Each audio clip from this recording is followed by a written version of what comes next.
Hi, everybody, and welcome to another episode of The Air Up There, a podcast about the wide world of aviation. My name is John Croft. And I'm Allison Duquette. Allison, guess what today is? What, John? Today is the final episode of Season 1 of this podcast. Well, that season went by quickly. And speaking of season, it's the holiday season. And we could all use a little inspiration right now. So let's talk about careers in aerospace. If you want to learn about aviation or aerospace, it probably helps to learn from someone who's been there and knows the ropes. Yeah, for sure. A role model is a great idea in a field like aviation. In fact, someone like our boss, FAA Administrator Steve Dickson. We're going to hear a lot about Steve today and his incredible career in aviation, starting when he was a child and his fascination with planes, through his service in the U.S. Air Force Academy and through the Air Force flying F-15s and other fighters, and then onward to the airlines, and eventually here to the FAA. So today's interview is a little different, and it's a little special. Our reporter doesn't work for the FAA, but he is one of the aviation greats in his own right. So let's talk about him. Malik Sinegal is a pilot, and he's 23 years old. Earlier this year, he was certificated to fly a Boeing 777 and is believed by many to be the youngest African American to achieve that certification. So that's pretty cool. And John, you're a pilot. Is that typical? Allison, I don't think so. I'm a pilot. I don't fly the heavy iron, but the people who I know who do are usually in their 40s or 50s before they fly a plane that size and of that complexity. That's a big machine. Okay, so what did Malik do to get him to this point? Well, like a lot of young people, he was inspired to be a pilot at a young age. He went to college for it, graduated from Delta State University in Mississippi, where he majored in commercial aviation. Beyond that, he's a general aviation flight instructor, he's a commercial pilot, he's an air transport rated pilot, and it's pretty obvious he's dedicated to the field of aviation. Okay, so let's take a listen to Malik and Steve's conversation over Zoom. Good morning, Administrator. So it's such an amazing opportunity to be able to talk to you. I've heard so much about you, especially when you were over at Delta for a while. I think you're an amazing person, and your story has really inspired us. Because again, my name is Malik Sinegal, and I'm from Biloxi, Mississippi. So yeah, whenever you're ready, we can start doing our questions. Well, thanks, Malik, and it's a pleasure to be with you. And please call me Steve if you will.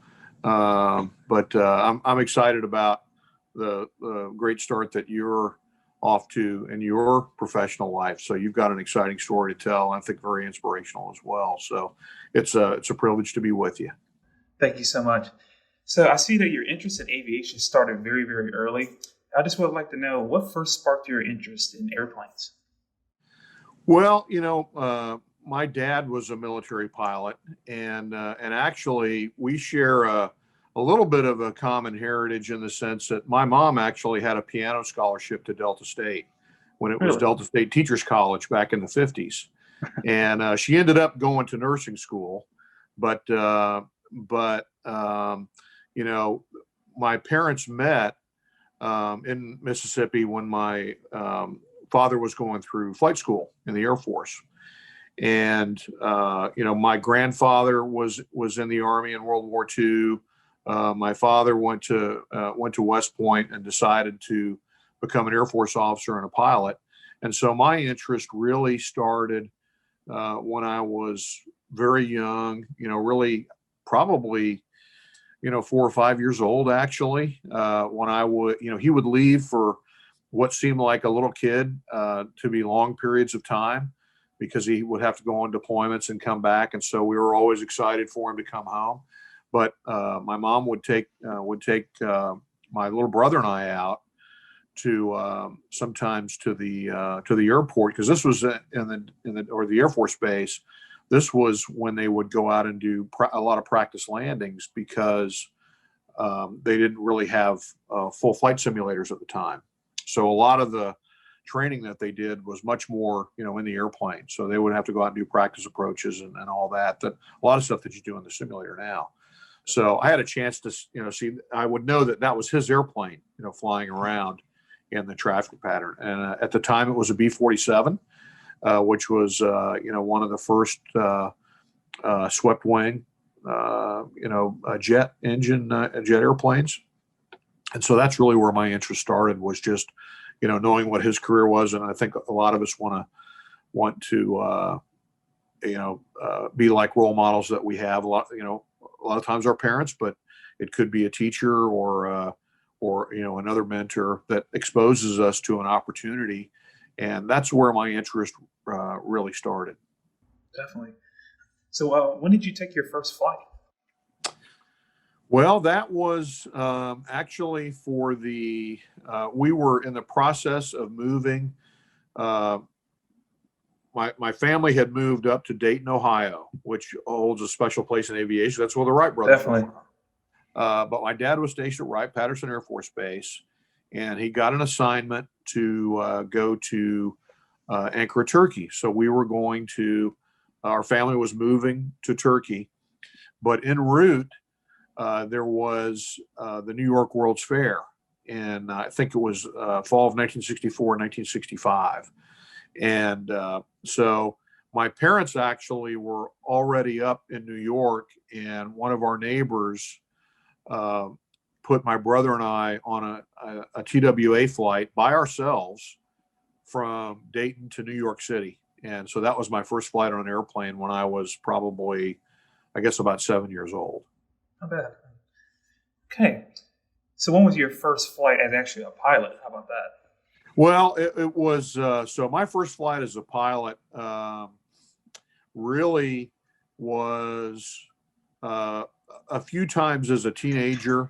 My father had friends who would go out to the Aero Club, and I got a chance to be at the controls. But really, my first full time as a pilot, I never flew as a teenager growing up. So it was really after I was at the Air Force Academy going into my junior year in the T-41 program out there. That was, now I had done before that, between my freshman and sophomore year, they had a soaring program. So I actually soloed in gliders when I guess I was probably 18 at the time, out in Colorado Springs.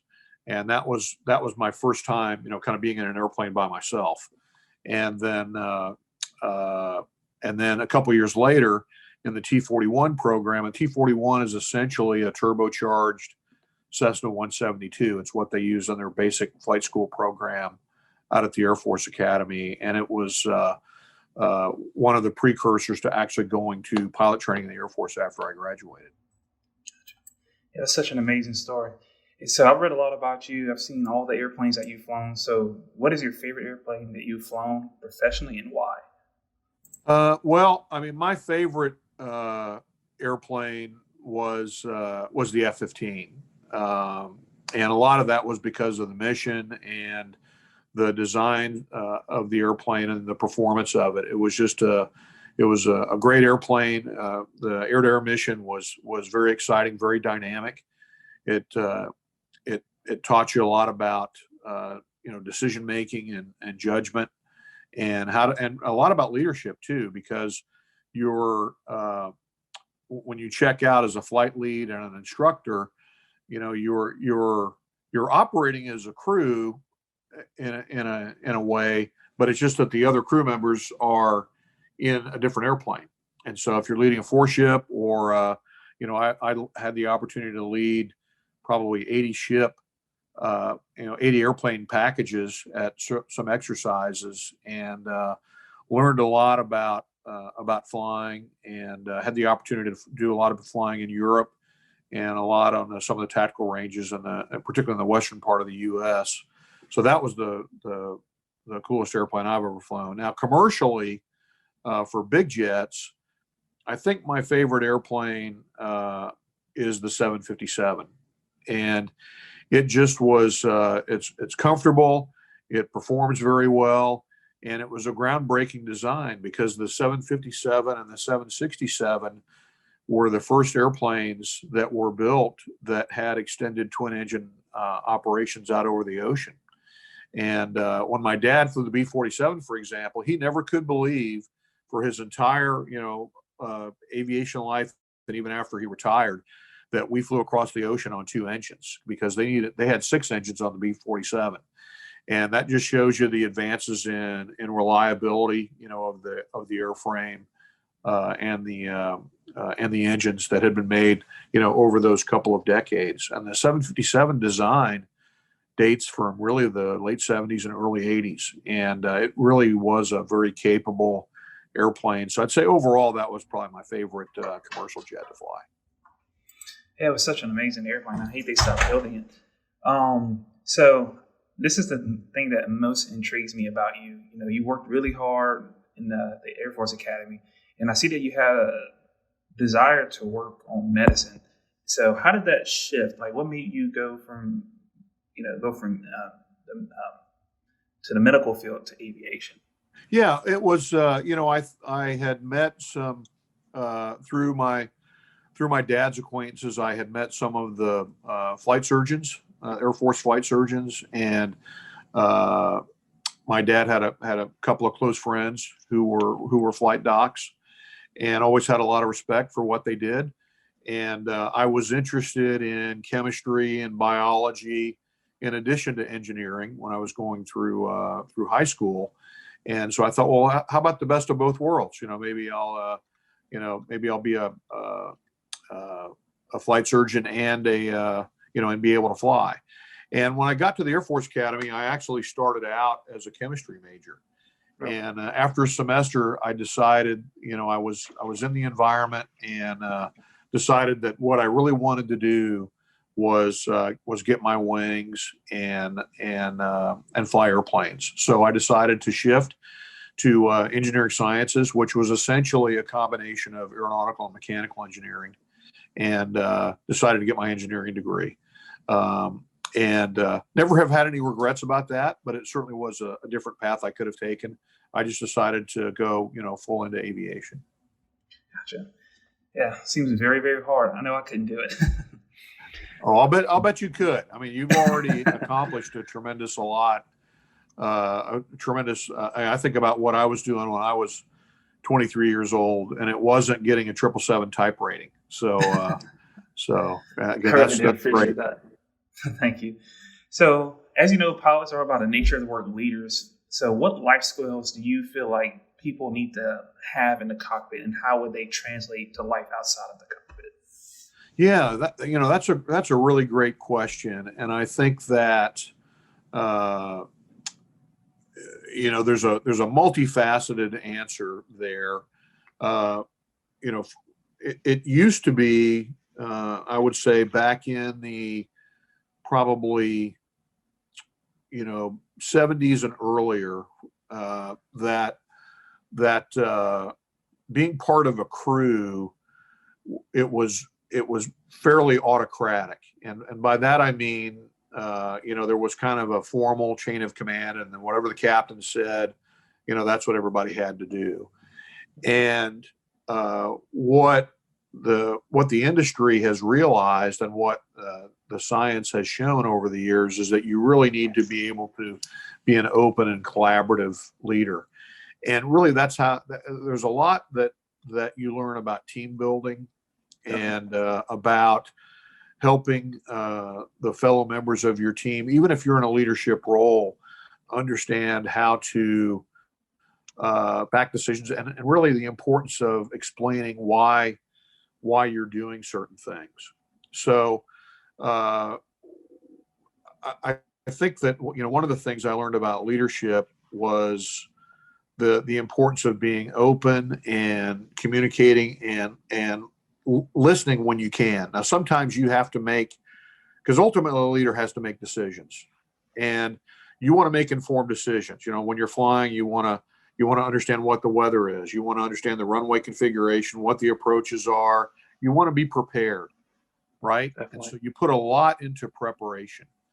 But there's no flight ever goes exactly the way that you had planned it. There's always some little thing, and sometimes a big thing, that may cause a divert. There might be a system problem with the airplane.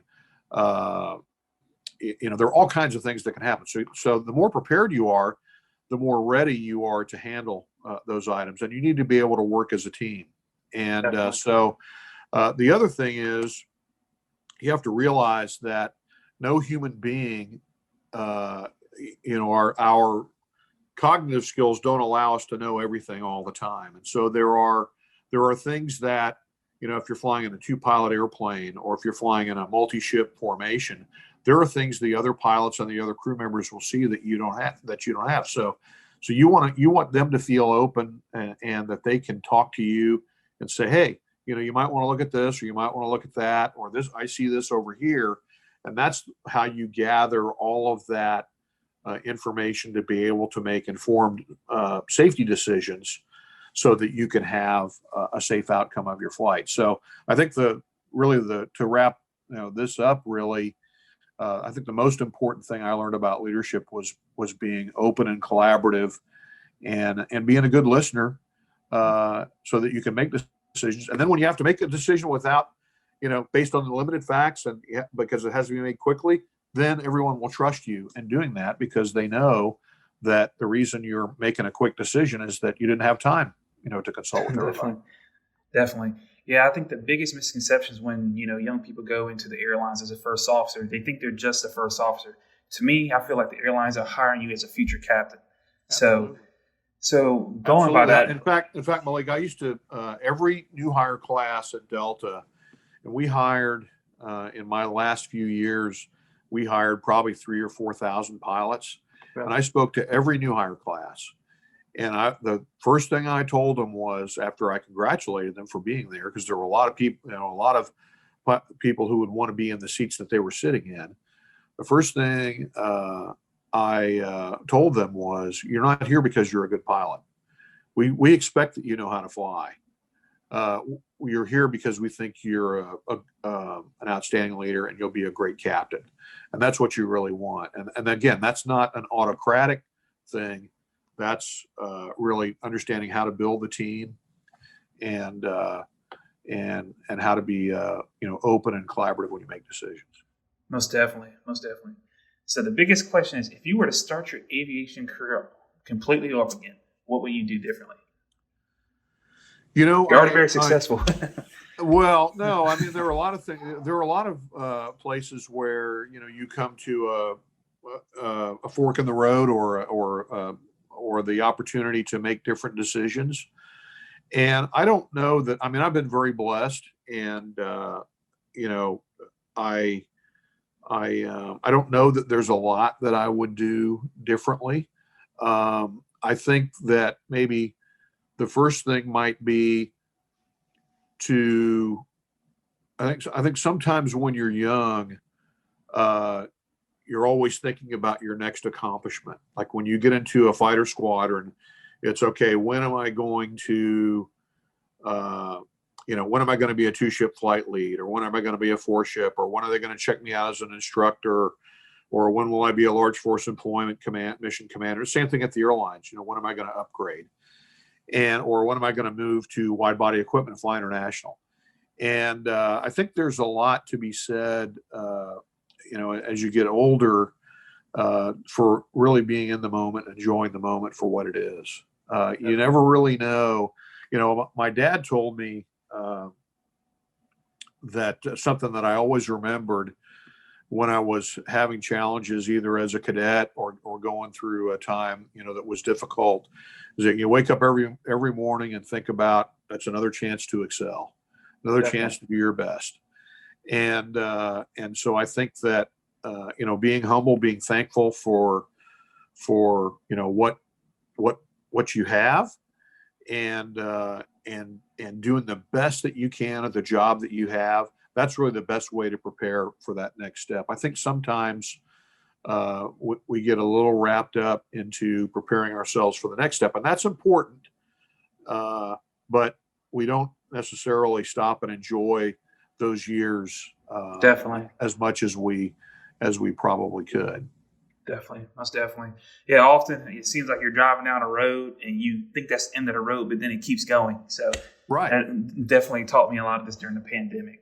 Everything that's going on in the aviation industry. Yeah, well, yeah, and I think there are a lot of lessons being learned in the pandemic. I always feel like with any challenge, there are going to be opportunities. You face challenges, right? You were furloughed. Definitely. So there's a door that closed for you. I've had doors that have closed for me in the past, and that actually ended up creating an opportunity. So, Most definitely. you just need to be ready to take advantage of those opportunities when they present themselves. Oh, definitely. My advice to anybody is just, I know it may be hard now, but don't stop. That's right. My biggest advice. Because if I wouldn't have got furloughed, I would have never got the A320 and 777 type rating. I would have never been able to go to my, interview at my dream company. So everything happens for a reason, Absolutely. And I think definitely keeping that kind of attitude is really, really important. Because, that's how we're all going to be successful. Most definitely. So is there any other things you want to say to the young people who are, that want to get into aviation? Is there any last minute advice you want to give them? Well, I would just say, don't let anybody tell you that you can't, you can't accomplish something.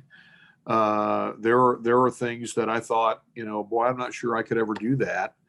And as it turned out, I was able to do it. Definitely. And so, don't be intimidated. Make sure that you're well prepared. And, I always felt like, kind of in sports, you want the practice to be, 2 or 3 times as hard as the game. So, be prepared for everything, every milestone as you move through. And also, I really do think, despite the challenges that the industry is going through, and frankly, all of society is going through right now, this is one of the most exciting times, maybe the most exciting time in aviation and aerospace history. And there are so many opportunities with space travel and unmanned systems and new designs that really couldn't have been imagined just a few years ago. And so there are a lot of different ways to get into aviation. You and I sort of came up through a little more traditional way, with flight school and that type of thing. But there are ways to and applications for aerospace nowadays that didn't exist back when I was growing up. So there's a lot of different ways to get involved in an aerospace career nowadays. And I think that those who are ready for it are going to really have a great future. Definitely. The one thing I hate is a lot of, growing up, a lot of people say, well, you'll never be a pilot because you don't have 20/20 vision, or, you're not tall enough, So hopefully, they just let that go, continue striving for your goal. As I always say, crows can't hang with eagles. So keep trying to, climb as high as you can. All right, Administrator Dickson. So I know a lot of people want to become pilots, but there's also a lot of people who want to become mechanics, aerospace professionals, drone pilots.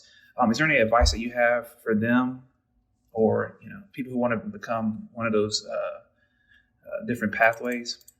Well, I just think that there are, we've been talking a lot about the path to becoming, either military or commercial, airline pilot, and that's only one of many careers in aerospace. And there are, frankly, I think, more opportunities nowadays than there ever have been before. And it seems like as technology continues to advance, there are opportunities to get into aviation and even space in ways that were unimaginable just a few years ago.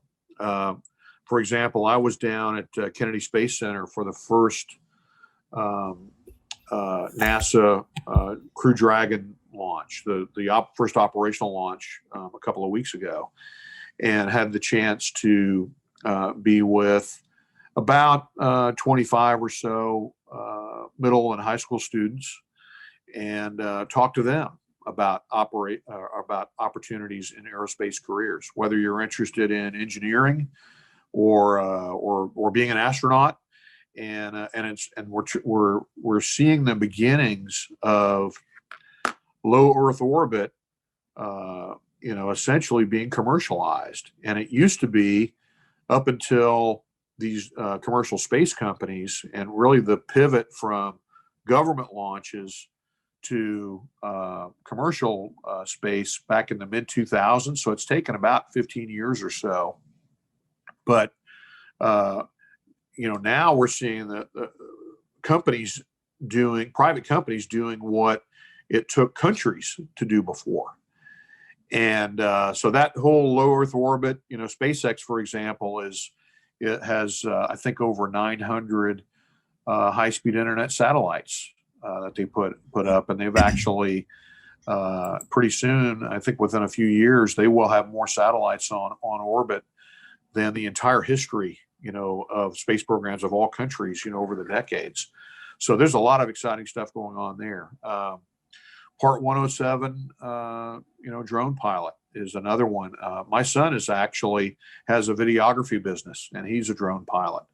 Matter of fact, after I became FAA administrator, when he got his drone pilot's license, he sent me a screenshot of his license with my signature at the bottom of it, which I thought was pretty cool. So all kinds of applications there. Tremendous opportunities for mechanics. A lot of mechanics decide to get their pilot's license. So when you start on one path, it may actually open others up after you get started in the career. So I just think that there's just tremendous opportunities, and really the sky's no longer the limit. It's actually outer space now. So it could be a more exciting time, I think, for young people to get into our business. Definitely.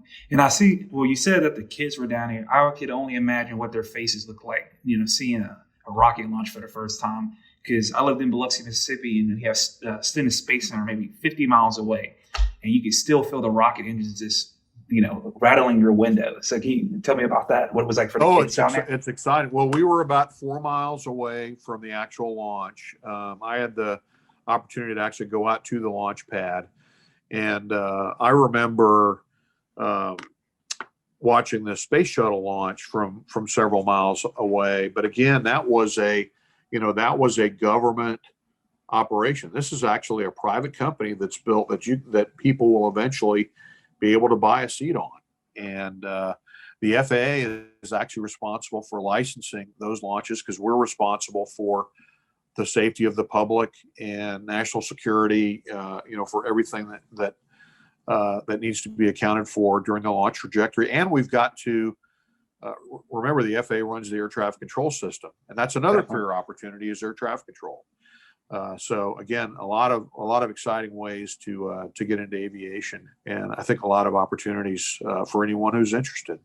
Like I said, I really do appreciate this conversation. It was amazing finally talking to you. Hey, we had to do it over Zoom, but one day I hope I can meet you in person. Really I look forward to it. Yeah, definitely. And I'll be cheering you on in your career, and congratulations on all your accomplishments. You got off to a great start, and I know you're gonna do great things in the coming years. So good luck. Thank you so much. I appreciate it. And let's stay connected. Will do. Sounds great. Thank you so much.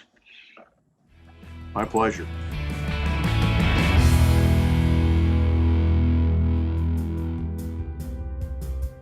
Illegal air charter operations pose a serious safety hazard to the traveling public. The FAA works hard to identify and shut down rogue operators and to help passengers ensure the company they hire is legitimate. If you choose to charter an aircraft, do your research to make sure the company is doing things right. The FAA's Safe Charter website has the information you need, including red flags to look for and questions you should ask. Visit faa.gov/go/safeaircharter for more.